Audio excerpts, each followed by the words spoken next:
سامعین کرام، نماز کی فضیلت اور اہمیت پر ایک مختصر تقریر پیش کرنے کے لیے میں حضرت ابن سلیم کو دعوت دیتا ہوں کہ آوے اور اپنی تقریر کو سامعین کے سامنے پیش کرے۔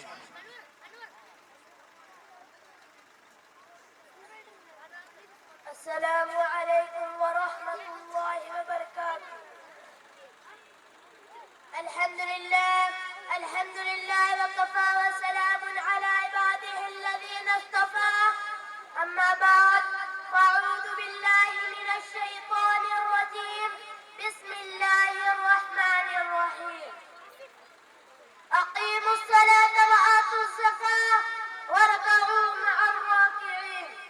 وقال النبي صلى الله عليه وسلم: الصلاة عماد الدين، فمن أقامها فقد أقام الدين، ومن هدمها فقد هدم الدين۔ صدق الله العظيم۔ محترم صدر جلسہ اور حاضرین مجلس، السلام علیکم ورحمۃ اللہ۔ آج کے اس مبارک موقع پر میں آپ حضرات کے سامنے نماز کے عنوان پر ایک مختصر تقریر پیش کرنا چاہتا ہوں۔ اللہ تعالیٰ مجھے صحیح کہنے اور ہم سب کو اس پر عمل کرنے کی توفیق عطا فرمائے۔ محترم حاضرین، ایمان کے بعد سب سے پہلا اور سب سے بڑا فرض اسلام میں نماز ہے۔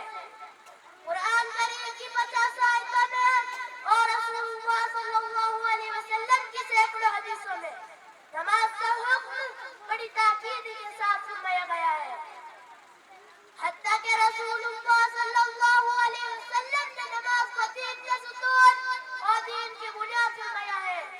نماز کی عظمت شان کا اندازہ اس بات سے لگایا جا سکتا ہے کہ اللہ تعالیٰ نے جتنے بھی احکام اسلام پر نازل فرمائے وہ سب زمین پر نازل فرمائے۔ روزہ کا حکم کہاں نازل ہوا؟ زمین پر۔ زکوٰۃ کا حکم کہاں نازل ہوا؟ زمین پر۔ حج کا حکم کہاں ملا؟ زمین پر۔ حتیٰ کہ قرآن پاک جیسی عظیم اور مقدس کتاب کہاں نازل ہوئی؟ ہماری سی زمین پر۔ لیکن مجھے کوئی بتائے کہ نماز کا حکم کہاں نازل ہوا؟ کیا ہماری سی زمین پر؟ جواب ملے گا نہیں۔ نماز کا حکم زمین پر نازل نہیں ہوا، بلکہ اللہ تعالیٰ نے اپنے حبیب حضرت محمد صلی اللہ علیہ وسلم کو 7ویں آسمان پر اپنے پاس اپنے بالکل قریب بلا کر نماز کا تحفہ عطا فرمایا اور یہ ارشاد فرمایا کہ اے میرے حبیب، آپ کی امت پر میں نے 5 نمازیں فرض کی ہے اور میں نے عہد کر لیا ہے کہ جو شخص ان 5 نمازوں کو ان کے وقت پر ادا کرنے کا اہتمام کرے گا اس کو اپنی ذمہ داری پر جنت میں داخل کروں گا، اور جو ان نمازوں کا اہتمام نہ کرے تو مجھ پر اس کی کوئی ذمہ داری نہیں۔ کتنی بڑی فضیلت ہے نماز کی کہ اس کے اہتمام سے آدمی اللہ تعالیٰ کے عہد اور ذمہ داری میں داخل ہوتا ہے اور اس حقیقت کس قدر احسانات اور گیریدہ بن جاتا ہے۔